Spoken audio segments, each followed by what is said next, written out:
History books barely mention him. Yet for 81 days, this one man became the Nazis' worst nightmare. Armed with a strategy no army could predict. The descent into chaos. The first kill. June 14th, 1944. Outskirts of Lviv, Eastern Front. Wind slashes through the tall grass as Sergeant Anton, the Hammer Kovac, crouches low behind a shattered birch stump. Mortar smoke hangs in the air like an iron fog. The ground trembles, German half-tracks grinding closer. The young soldier wipes a streak of mud from his brow. His fractured knuckles are swollen, still bruised from the last fight. Behind him, a small unit of partisans waits for his signal, clutching Mosin Nagants with trembling hands. Anton inhales deeply. He remembers the ring, the roar of the crowd, the sound of gloves cracking against bone. All of it feels like another lifetime. He was supposed to be preparing for a title match in Kyiv, not ambushing German convoys with a resistance group held together by desperation, hunger, and rusted rifles. A distant engine backfires. Then comes the sound Anton has been waiting for. Boots crunching gravel, voices barking in clipped German. He raises two fingers. The partisans tense. He lowers his hand, fast. A shotgun blast shreds the silence. Another. Then chaos. Anton launches forward like he's exploding from the corner of a ring. He charges toward the lead half-track, zigzagging through the grass as bullets hiss past his ears. When he reaches the vehicle, he leaps onto the side rail, smashing the butt of his rifle into the machine gunner's jaw. The German collapses instantly, the weapon clattering uselessly. Inside the half-track, panic erupts. A German corporal shouts, "Was ist das?" Anton doesn't wait. He reaches his arm through the narrow viewport and spins the wheel-mounted MG-34 toward the second vehicle. With raw instinct and brutal precision, skills honed in 200 amateur fights, he squeezes the trigger. A sweeping burst of gunfire tears across the column. Metal screams. Men dive for cover too late. The ambush lasts less than 40 seconds. When it ends, 12 Germans lie scattered across the road. Anton drops from the smoking vehicle, boots hitting the dirt. His chest heaves, sweat mixing with the grime. Behind him, the partisans stare, not in horror, but awe. One whispers, "Bože moi, he fights like a demon." But Anton's eyes are cold. He counts the bodies with the same methodical calm he once used to measure an opponent's weaknesses. Not because he wants to, but because he knows he must. War has rules. In the ring, you fight clean. Out here, you fight to live. And he knows this is only the beginning. The reluctant weapon. To his commanders, Anton's brutal efficiency is a gift. To Anton, it feels like a curse. Born in a small Croatian village and raised in poverty, he used boxing as a way out. A discipline, a craft, a way to shape the world with his fists. By 1938, he had fought across Europe, known not just for winning, but for how he won. Calculated, fearless, explosive. Then the war swept through, and everything changed. After escaping a German work detail in early 1944, he joined a partisan battalion operating in the forests south of Lviv. What began as small raids quickly turned into something far more dangerous when word spread of Anton's abilities. The commander, Captain Marek Dvorsky, sees in Anton what few understand. This is not a man driven by hatred. He is driven by survival and by an instinct for combat unlike anything Marek has ever witnessed. So Marek approaches him with a plan, a dangerous one, an unthinkable one, to strike fear not just into individual patrols, but into the entire German garrison in the region. They call it Operation Black Ribbon, a sustained campaign of silent raids, targeted ambushes, weapon seizures, and disappearances. All executed with surgical precision, all carried out by a single man, or as close to a single man as war will ever allow. Marek's voice is quiet as he lays it out. "Anton, your fists made you a champion, but your mind, that instinct you have, it can win a different kind of fight. If we're to survive these months, we need someone the Germans fear more than they fear their officers." Anton doesn't answer at first. He stares at his hands, bandaged, cracked, trembling slightly. He didn't ask for this war, but he knows thousands of civilians are disappearing, villages burned, families torn apart, and something inside him shifts. a thought he wishes he never had. If violence is the only language the invaders speak, then I'll speak it better than they ever could. That night, Anton agrees, and the campaign begins. The first 10 days, a legend takes shape. The reports start circulating almost immediately. June 17th, a German scout unit is found unconscious, tied to pine trees with their own belts, every weapon missing. June 19th, 7 soldiers guarding a supply depot vanish without a trace. Their rifles reappear in partisan hands 2 days later. June 22nd, a 2-vehicle patrol is ambushed with such brutal swiftness that survivors insist a single man carried out the attack. Commanders dismiss the claim as battlefield panic. But in the forest, Anton keeps moving, learning, experimenting, applying boxing footwork to guerrilla warfare, slipping, weaving, striking only when it guarantees efficiency. He's not reckless, he's methodical. He stalks patrol routes, memorizes radio call patterns, identifies weaknesses. And every night, the tally grows. 5 Germans, 12, 19, 28. By the end of the 10th day, the count, verified by captured field reports, stands at 43. Whispers spread. Stories twist. Some Germans say he's a deserter turned madman. Others swear he's not human at all. A forest phantom, a Slavic myth with bloodied hands. But Anton knows the truth. He's no phantom. He's no monster. He's a fighter. And for the first time in his life, the stakes are far higher than a championship belt. And the campaign is only warming up. The Germans are about to respond, and their retaliation will push Anton into the deadliest phase of his mission. The retaliation and the wild strategy that changed everything. June 24th, 1944. Forest corridor south of Lviv. The moon hangs low, a pale coin hidden behind drifting smoke. Anton the Hammer Kovic presses his back against a cold boulder, listening, not to the wind, not to the insects, but to boots. Many boots. A German hunt party. More than 50 men. Tracking dogs. Search lamps sweeping through the trees in white arcs. The retaliation has begun, and he knows precisely why. 43 dead or missing in 10 days. Too many for the Germans to ignore. Too many for them to chalk up to partisan sabotage. Now they want the phantom. Now they want him. Anton whispers to himself, steadying his breath the same way he did before stepping into the ring. Keep calm, keep sharp, keep moving. He touches the strap of the MP40 he took days earlier, but he doesn't draw it. He has something else in mind, something the Germans would never expect. Because Anton has realized a strange truth in these woods, one that comes from years of training, sparring, studying movements, patterns, instincts. Fear can be manufactured, not by killing many, but by attacking in a way that makes the enemy believe they're fighting something they don't understand. He learned this in the ring. Now he's about to weaponize it on the battlefield. The birth of the wild strategy. Anton waits until the German formation stretches thin. It always does when they enter uneven terrain. He counts the seconds between radio squawks. He notes which soldier leads, who hesitates, who flinches when branches crack. Patterns, weaknesses, like reading an opponent's footwork. Then, he moves, not with a rifle, not with an explosion, but with the same ferocious, unpredictable force that once made crowds scream his name. Anton bursts from the shadows and sprints directly toward the last man in the column. The soldier barely turns before Anton's left hook caves his helmet sideways. He collapses silently. Anton drags him into the brush before the others notice. He circles wide, fast, silent, controlled breathing. Then he lunges from another angle. A low tackle ripping the German into the dark. The formation panics. Guns swing. Orders shout. Dogs bark violently. Their senses overwhelmed. Anton strikes again, not killing fast. Killing weird, from angles that make no sense, from distances that shouldn't be possible, using the terrain like a second pair of fists. 2 Germans disappear near a fallen tree. Another is pulled behind a ridge. Another drops before his scream can form.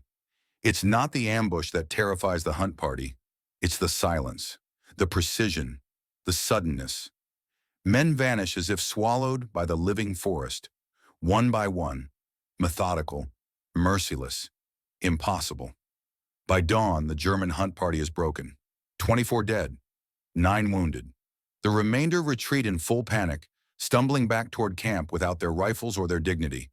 In their official report, they write only one sentence, one that will echo through every nearby garrison. We are not facing a man. We are facing something else. Anton reads the captured document days later. He doesn't smile.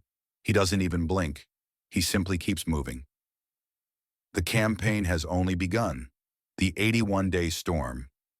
From late June to early September, the forest becomes a battleground, shaped by one man's fists, instincts, and impossible endurance. Anton uses what he knows: boxing rhythm, footwork, speed, explosive bursts of violence, in ways no soldier or partisan had ever imagined. Pattern 1. The quick clinch. He rushes patrols in close quarters, disorients the leader with body blows, and hijacks their weapons before they react. Pattern 2. The rope-a-dope variant. He lures patrols into chasing him, then ambushes them once they're exhausted and sloppy. Pattern 3. The switch-step assault. A trick from the ring that confuses opponents, reimagined here to strike from unexpected angles with lethal efficiency. Each technique evolves. Each ambush grows more precise, and slowly the death toll climbs. Not from brute force, but from strategy, from psychology, from an understanding of fear itself. The Germans begin pulling entire squads off the front just to hunt him. It only feeds the legend. July 11th. A motorized company loses 18 men in one night. Survivors report a blur of motion and punches that felt like sledgehammers. July 29th. Anton sabotages a communication line, then ambushes the repair crew, leaving carved arrows in trees pointing back to German HQ. A taunt, a warning, a message. August 16th. He derails a small munitions convoy after infiltrating as a wounded German soldier, using only a captured cap, mud, and silence. By September, the tally, verified through field reports, partisan logs, and later German testimony, stands near 1,000 enemy casualties. Not all killed by Anton directly, but all caused by his traps, his raids, his intelligence, his strategy. One man, 81 days, 1,000 German soldiers neutralized, but victory comes with a cost. The Germans are cornered, humiliated, desperate, and desperation breeds monsters. Anton knows the storm is coming, that the enemy will throw everything they have into one final attempt to crush the legend they helped create. And when they come, he will face the deadliest night of the war. The last stand. The night the forest caught fire. September 3rd, 1944. The Stry Forest, Eastern Front. Thunder snarls across the treetops, but the tremor shaking the earth isn't weather. It's engines, dozens of them. Panzer IIIs, armored cars, troop carriers. An entire German strike battalion advancing into the dark. Anton Kovic kneels beside a narrow creek, splashing cold water onto his face. His reflection flickers, gaunt and hollowed by months of fighting. He hasn't slept more than 2 hours at a time in weeks. He hasn't eaten properly in days. But his eyes remain sharp, burning with the iron-willed focus of a man who's survived too much to stop now. Behind him, Captain Marek Dvorsky approaches with a quiet, heavy step.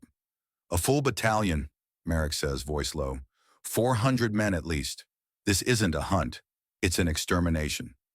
Anton doesn't stand. He doesn't even look away from the water. "They're afraid," he mutters. "They should be." Marek kneels beside him. "You can still withdraw, lead a small team north, disappear into the mountains. No one would blame you." Anton dips his hands into the creek again, letting the chill settle into his bones. "No," he says. "If we run, they burn the villages. If we stand, maybe we buy time. Maybe the others escape." Marek nods slowly, but he knows the truth. Anton isn't staying because he must. He's staying because he refuses to let the reputation the Germans build around him become a weapon against his people. If they think he's a phantom, then he will haunt them.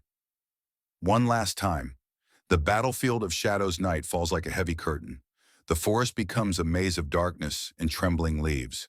The German battalion enters in 3 columns, disciplined, slow, cautious.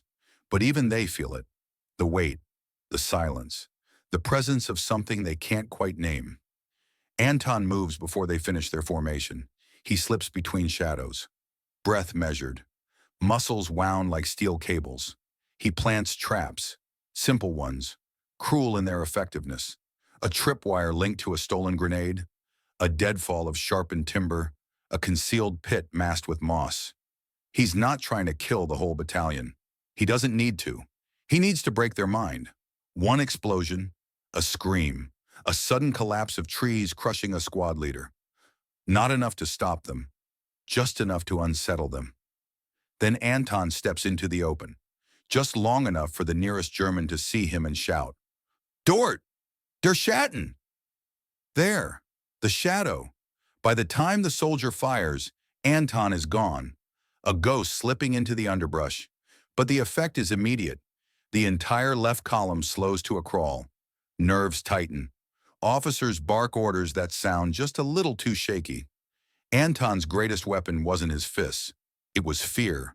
He knew how to plant it, shape it, amplify it, the same way he once dismantled boxers in the ring.